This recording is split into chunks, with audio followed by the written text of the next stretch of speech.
My 18-year-old son asked me the questions about the long ages of men in the early patriarchal narratives in the Old Testament. I think there are a number of ways one could approach that.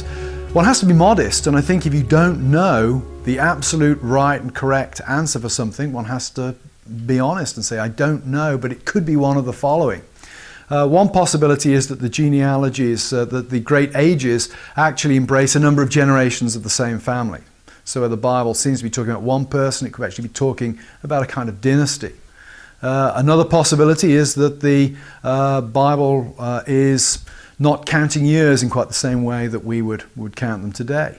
Further possibility is that you see this gradual intrusion of sin into human life. If you notice, the lives get shorter and shorter and shorter, and it could well be something happening to human life as the impact of sin slowly but surely pervades and impacts creation. So there are a number of possibilities there relative to the very large numbers in the Old Testament.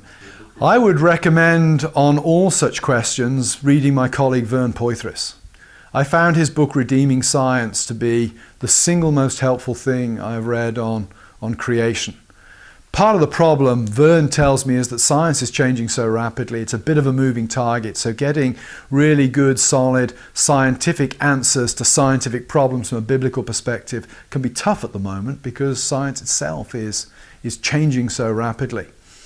So my advice would be read Vern's book Redeeming Science, and don't throw away your faith the first time a scientific problem pops up. Wait 10, 15, 20 years and see if the problem's still there after that time.